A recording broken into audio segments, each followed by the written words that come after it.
Income from salaries earned in India. यहाँ पर ये वर्ड जो अर्नड है ये बहुत ही इम्पॉर्टेंट है। अब एक फैक्चुअली देखते हैं कि सैलरीज के सिचुएशन कैसे कैसे अराइज हो सकते हैं। सपोज एक नॉन रेजिडेंट है and there is an Indian company. If this non-resident becomes an employee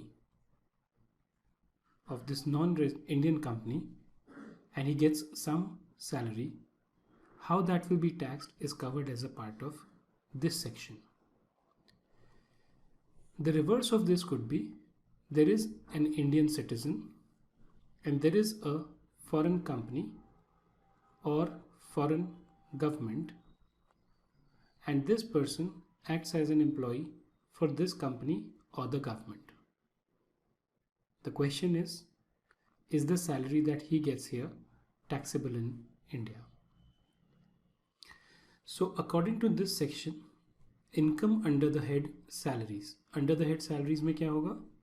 आप ये देखेंगे कि जो आपका नॉर्मल सैलरी का चैप्टर आपने IPCC में पढ़ा था उसमें जो भी टैक्सेबल होता है सैलरीज में shall be deemed to accrue or arise in India. अब द मोमेंट डीमिंग फिक्शन आ जाता है, सबसे पहली चीज़ क्या है कि ये एक्चुअली में जो इसकी अक्रू या अराइज हुई है ये आउटसाइड इंडिया होगी, इसीलिए तो डीमिंग का प्रोविज़न डाल रहे हैं। अगर ये एक्चुअली में अक्रू या अराइज होती इंडिया में तो ये सेक्शन 9 में नहीं होती। तो सैलरीज इनकम का डीमिंग फिक्शन क्या है? It will be deemed to accrue or arise in India if it is earned in India. यानी अगर आपने इस नॉन रेजिडेंट ने या इस रेजिडेंट ने ये सैलरीज इंडिया में अर्न की हैं तब ये इंडिया में deem to accrue or arise होगी। तो सबसे पहला क्वेश्चन ये आता है कि ये अर्नड का मतलब क्या है, पर्टिकुलरली सेक्शन के कॉन्टेक्स्ट में। Salary income would be treated as earned in India if it is payable for services rendered in India. मतलब अगर आपने इंडिया में सर्विसेज रेंडर करी हैं, एक ये नॉन रेजिडेंट है, इसने कोई सर्विसेज इंडिया में रेंडर करी हैं, उस सर्विस के लिए अगर इसको कोई सैलरी मिलती है वो we will deem to accrue or arise in India. Further, salaries payable for rest period or leave period which is preceded or succeeded by services rendered in India and forms part of service contract of employment shall be regarded as income earned in India. अब इस चीज़ को समझने के लिए हमें इस paragraph को break करना पड़ेगा और इसको एक्सप्लेन करने के लिए let me take an example. Let us assume there is a person who comes to India to render some services. Under the contract of employment, he has to work from 1st January 2016 to 30th June 2016. 6 months. Right? But what he is told is, if you work for 6 months here in India, after the 6-month period you will get 20 days of paid leave, which means इन 20 दिन के लिए भी हम आपको salary पे करेंगे. But this non-resident says, I will join you on 1st January 2016, but एकदम से मैं ज्वाइन कैसे कर सकता हूँ? मुझे पहले इंडिया में आके घर ढूंढना पड़ेगा. Yeah, so give me some leave period prior to this. So basically अगर कंपनी मान जाती है तो वो पीरियड जो रेस्ट के लिए दिया हुआ है, रेस्ट के लिए कब दिया? 6 महीने के बाद, या leave period which is preceded और सक्सीडेड, ये सर्विसेज रेंडर करने से पहले का हो प्रिसीडिंग या बाद का हो succeeding, and forms part of service contract of employment. इसके कॉन्ट्रैक्ट में ही लिखा होना चाहिए कि भाई आपको इस पीरियड का और इस पीरियड का जो ये बाद के 20 दिन है इसकी सैलरी हम आपको पे करेंगे, shall be regarded as income earned in India. मतलब the income that he earns even during these two periods will be treated as income earned in India.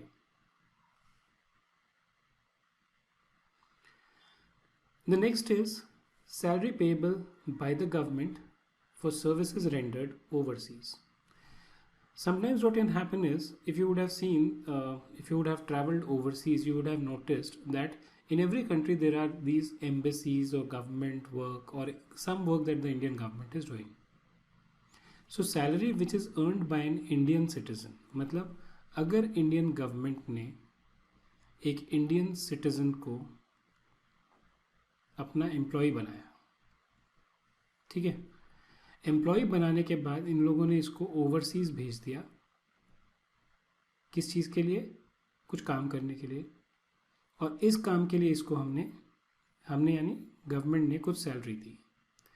तो salary earned bye an Indian citizen for services rendered outside India, ये services तो इसने India के बाहर render करी, लेकिन इसको पे किसने किया, गवर्नमेंट ने, would be deemed to accrue or rise in India, this should be India, when salary is payable by Indian government.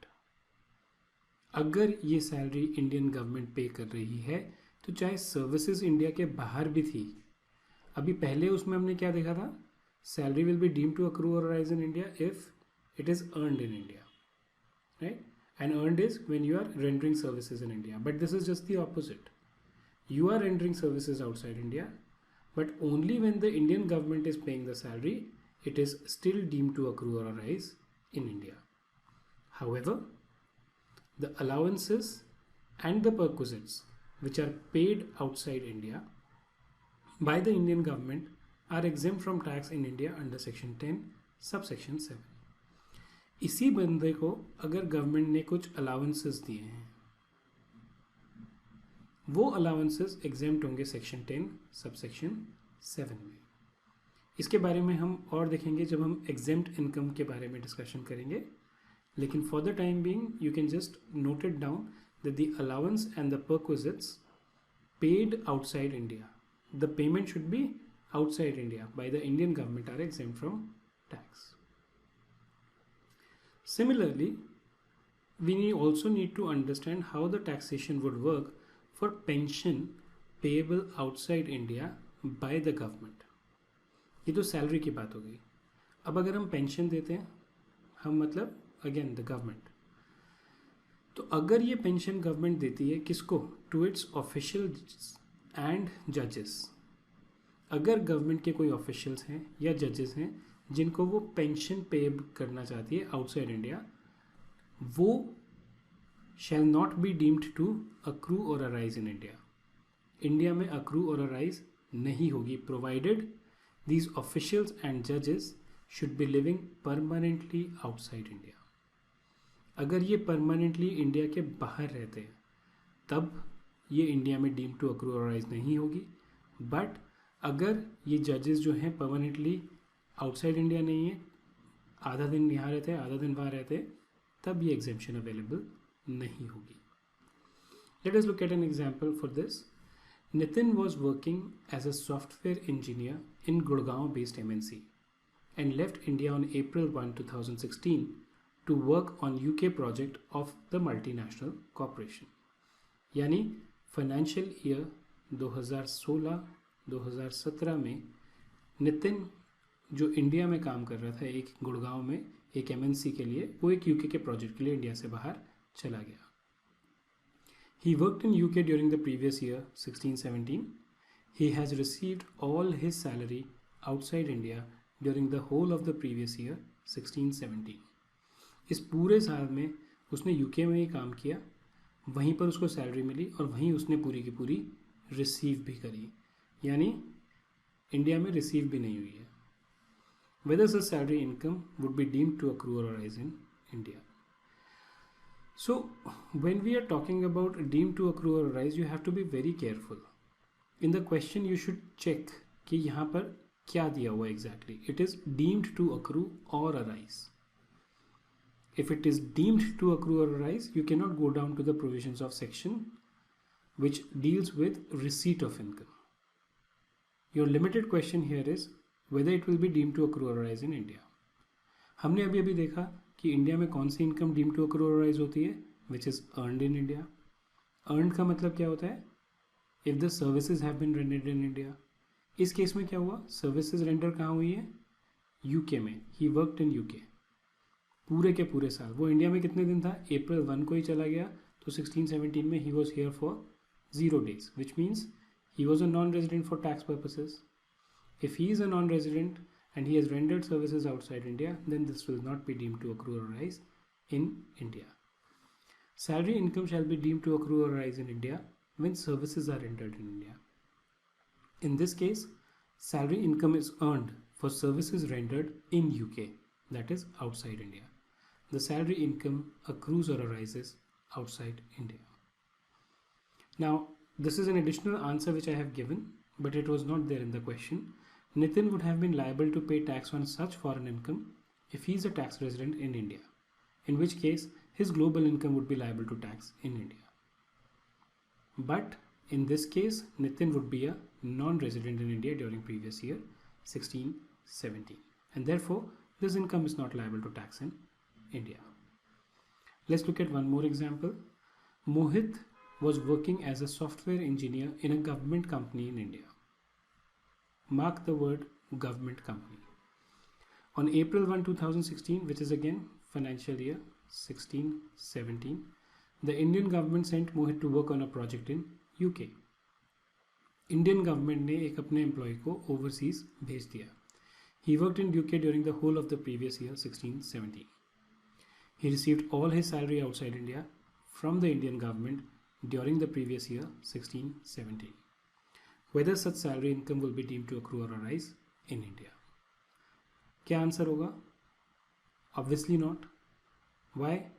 एक इंडियन गवर्नमेंट जब किसी को अपने एम्प्लॉय को बाहर भेजती है और उसकी सर्विसेज जो रेंडर बाहर होती हैं, it is not taxable in India. As per general rule, salary income shall be deemed to accrue or arise in India only when the services are rendered in India, which means since in this case the services were rendered in UK, it should ordinarily not be deemed to accrue or arise in India.